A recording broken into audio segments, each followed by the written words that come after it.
Hello guys. आज का जो इम्पोर्टेंट टॉपिक है वो है बिलियरी एट्रेशिया के ऊपर हम एक वीडियो बना रहे हैं।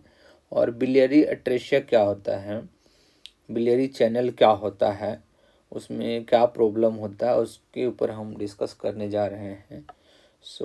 आज का जो डिजीज का नाम है वो है बिलियरी एट्रेशिया।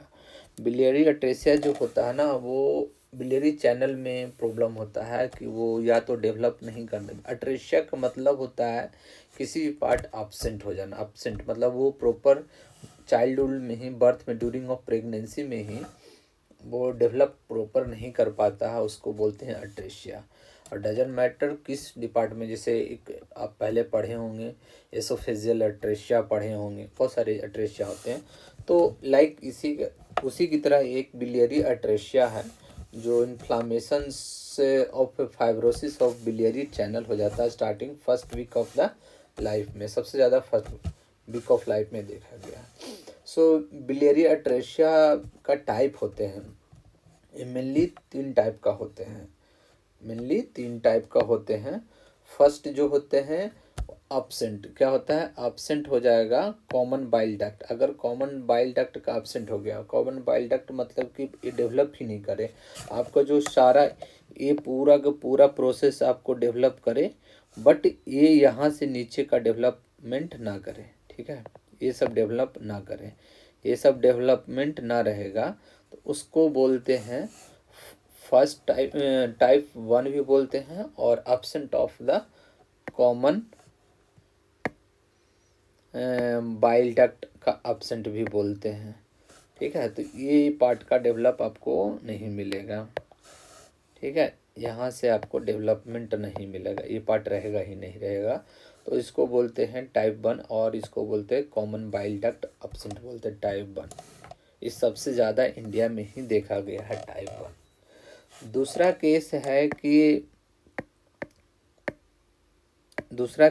दूसरा टाइप है कि कॉमन हेपेटिक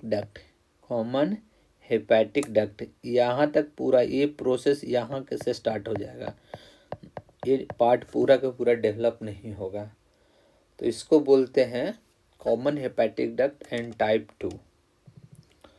या तो आपको क्या होगा कि एक भी चैनल टाइप 3 होता है, टाइप 3 में क्या हो रहा है कि कुछ भी डेवलप नहीं करेगा, नो डेवलप, एक भी पार्ट डेवलप नहीं होगा, ये टाइप 3 है। और ये सबसे ज़्यादा जो टाइप 3 है वो पाकिस्तान में देखा जाता है, इंडिया में इसको नहीं देखा जाता। ये सबसे ज़्यादा कहाँ देखा जाता है, पाक में देखा जाता है। बिलियरी एट्रेशिया होता है कि एब्सेंट, मतलब कोई भी पार्ट एब्सेंट हो, या तो होगा कॉमन बाइल डक्ट का एब्सेंट हो गया, कॉमन हेपेटिक डक्ट का एब्सेंट हो गया, या right and left hepatic duct का एब्सेंट हो गया। तो ये टाइप है। और इसमें क्या क्लिनिकल फीचर रहेगा, पेशेंट क्या कंप्लेन लेके आएगा, एक तो फर्स्ट वीक लाइफ में रहेगा, क्या रहेगा, ये जो रहेगा mainly first week of life में रहेगा। और इसमें मेनली जो पेशेंट का कंप्लेन रहेगा वो जॉन्डिस का रहेगा, वो जॉन्डिस का फीचर उसमें देखने को मिलेगा, और एस्टरेरिया का देखने को मिलेगा। एस्टरेरिया का जो मतलब होता है वो होता है कि फैटी स्टूल रहेगा, क्योंकि इसमें बाइल डक्ट आएगा ही नहीं, तो इसकी वजह से क्या होगा, फैट रहेगा स्टूल में। ठीक है, क्लिनिकल अप्रोच में सबसे पहले क्या करेंगे, लीवर फंक्शन टेस्ट करेंगे। उसके बाद सेकेंड में यूएसजी एब्डोमेन करेंगे। और ईआरसीपी करते हैं। ईआरसीपी हम रिमूवल ऑफ स्टोन के लिए करते हैं। ईआरसीपी किस लिए करते हैं, रिमूवल ऑफ स्टोन के लिए करते हैं। ईआरसीपी जो करते हैं रिमूवल ऑफ स्टोन के लिए करते हैं। और एमआरसीपी जो होता है वो non invasive investigation of choice होता है मेनली। और हीडा स्कैन जो होता है, हीडा स्कैन में आइसोटोप स्कैन होता है, मेनली बिलियरी चैनल के लिए हम इसको यूज करते हैं।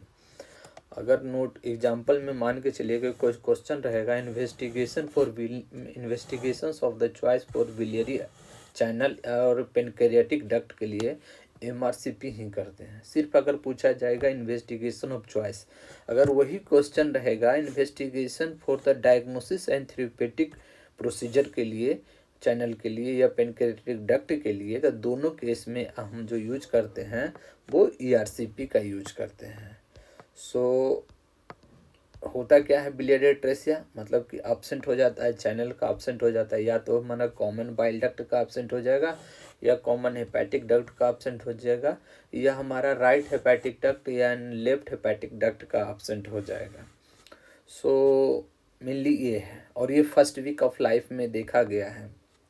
इसमें पेशेंट का क्या रहा है, जॉन्डिस रहेगा और फैट इन स्टूल रहेगा। आपको इससे पता चल जाएगा कि पेशेंट क्या कंप्लेन लेगा। मेनली अगर इस टाइप का पेशेंट आता है तो सबसे पहले हम क्या करेंगे, लीवर फंक्शन टेस्ट करेंगे, सेकेंड में यूएसजी अब्डोमेन करेंगे। उसके बाद ईआरसीपी, अगर स्टोन होगा तो स्टोन को रिमूव करने के लिए ईआरसीपी का यूज करेंगे। अगर एमआरसीपी होता है, non invasive investigation of the choice होता है, हिडा स्कैन भी कर सकते हैं।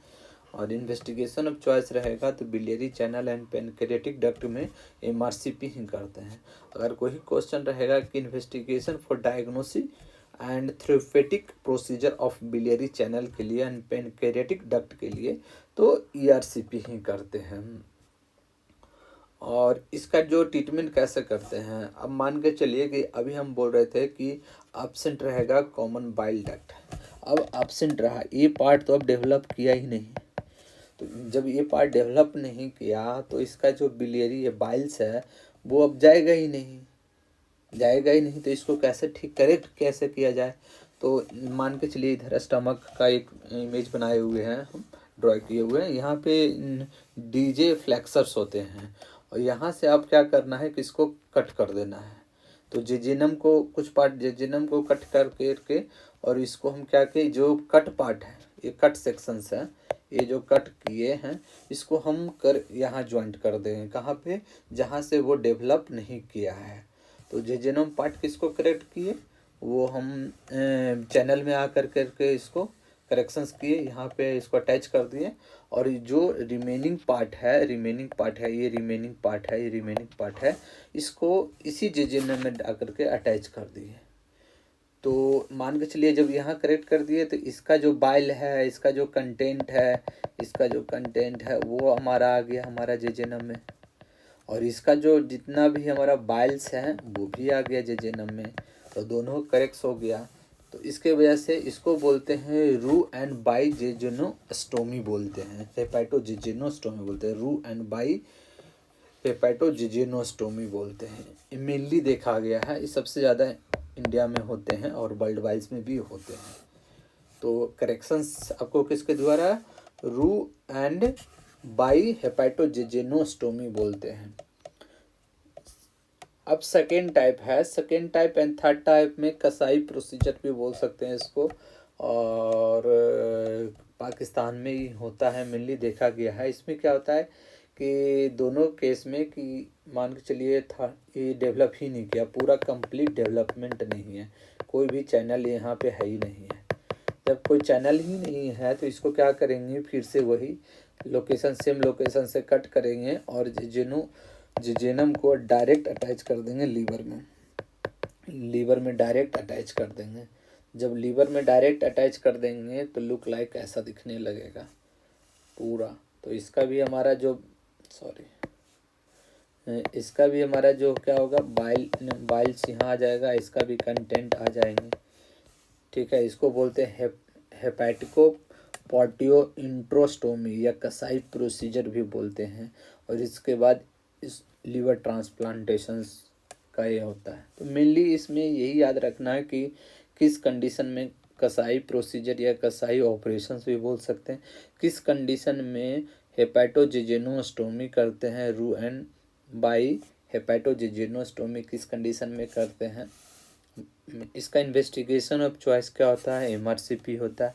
लेकिन अब दोनों केस में अगर इन्वेस्टिगेशन ऑफ चॉइस और ट्रीटमेंट ऑफ चॉइस भी दोनों रहेगा तो ईआरसीपी करते हैं।